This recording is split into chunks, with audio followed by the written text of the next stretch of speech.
अस्सलाम वालेकुम dear students. इस वीडियो लेक्चर में हम डिस्कस करने जा रहे हैं फेरिंग्स के बारे में।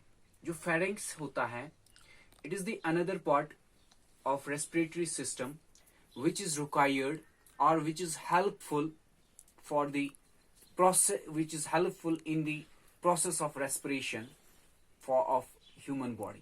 Okay, let me tell you one thing about this is that it is actually a tube. It is actually a tube. It is a tube with length of 12 to 14 centimeter. ये एक tube होता है जिसकी length कितनी होती है, लंबाई कितनी होती है, 12 to 14 सेंटीमीटर। और ये एक्सटेंड होता है from the base of skull.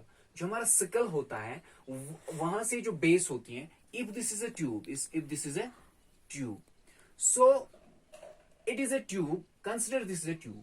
This is a pharynx and it is a tube. Its length is how much? 12 to 14 centimeter. और इसकी जो ये कहां से एक्सटेंड होता है? From the base of the skull. If this is a skull, suppose this is a skull, तो यहां से जो ये बेस होती है, यहां से ये एक्सटेंड होता है, यहां से ये स्टार्ट होता है, यहां से इसकी बिगिनिंग होती है। और कहां की ओर होता है? To the sixth cervical vertebra. जो छठी सर्वाइकल वर्टिब्री होती है वहां तक इसका एक्सटेंशन होता है, वहां तक इसकी लंबाई होती है।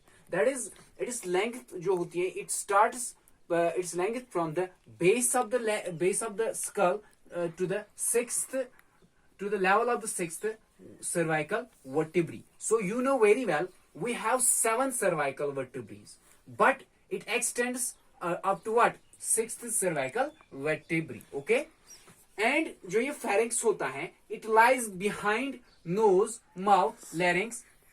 ये किसके पीछे मौजूद होता है? हमारी जो नाक होता है, हमारी नाक होती है, मुंह होता है और लैरिंक्स होता है, इसके पीछे ये मौजूद होता है। ये इसकी लोकेशन है, ठीक है। इसके बाद इसके 3 हिस्से मौजूद होते हैं। How many parts are present? There are 3 parts present in the pharynx. One is the nasopharynx, another is the oropharynx, another is the laryngopharynx. 3 हिस्से मौजूद होते हैं, नेजोफेरिंक्स, ओरोफेरिंक्स एंड लैरिंगोफेरिंक्स। जो नेजोफेरिंक्स होता है, nasopharynx means the nasal part. The nasal part is called as nasopharynx, and the oropharynx is called as oral.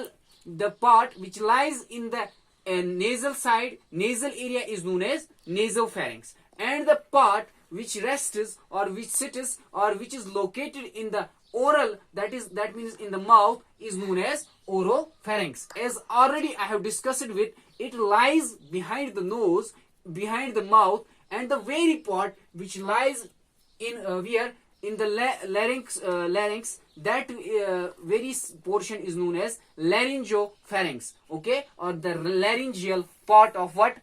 Pharynx. ठीक है। It consists of 3 parts. One is nasopharynx, oropharynx and laryngopharynx. Okay, these are the 3 parts which are present in the pharynx.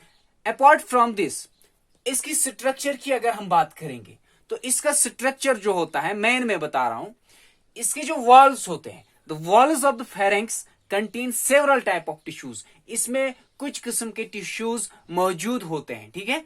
तो इसमें क्या क्या होता है? इसमें एक म्यूकस मेम्ब्रेन लाइनिंग होती है, इसमें सब म्यूकोजा होता है, इसमें क्या होता है? इसमें स्मूथ मसल्स भी होती हैं। 3 चीजें आप याद रखना स्ट्रक्चर में। एक तो कुछ टिश्यूज इसमें मौजूद होते हैं, इसके साथ साथ म्यूकस मेम्ब्रेन लाइनिंग होती है, इसमें सब म्यूकोजा होता है, स्मूथ मसल्स होती है मौजूद किसमें? फेरिंक्स में। इसके बाद अगर इसकी ब्लड सप्लाई की बात की जाए, किसकी ब्लड सप्लाई की बात की जाए? फेरिंक्स की ब्लड सप्लाई की बात की जाए, तो ब्लड सप्लाई और नर्वस सप्लाई मैन होती है। ब्लड सप्लाई की बात की जाए, मेनली जो ब्लड सप्लाई होती है वो कौन इसको सप्लाई करता है? वो इसको सप्लाई करता है जो हमारी फेशियल क्या होती है? फेशियल आर्टरी होती है। Blood it is mainly supplied by whom?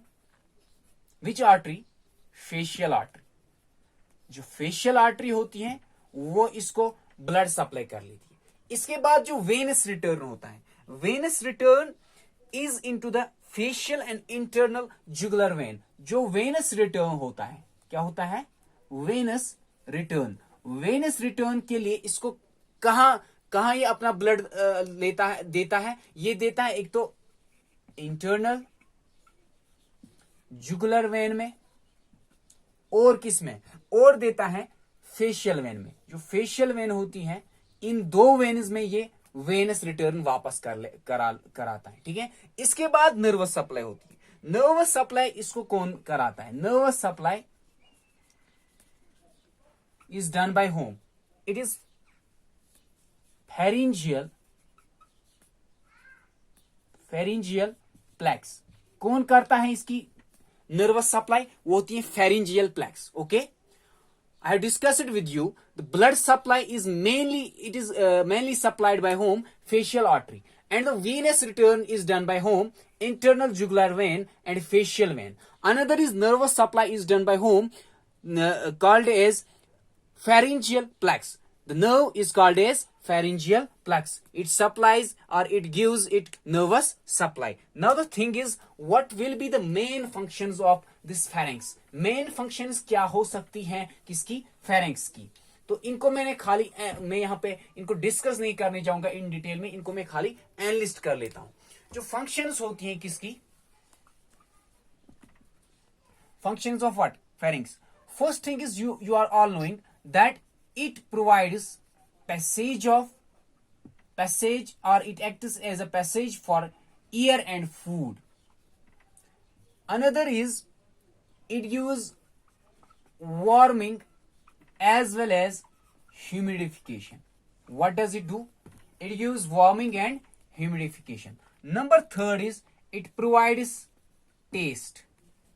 Okay. Number four is it helps in hearing. Number fifth is it protection. Number sixth is what? It helps in speech as well. Okay, these are the six very functions. These are the main functions which are done by pharynx. One is the passage for the food and air. Number second is warming and humidification. Number third is taste. Number fourth is hearing. Number fifth is protection. Number sixth is speech. So all of these are the functions of what? Pharynx. Hope you would have understood it very well. Thanks for listening this video lecture. Assalamu alaikum.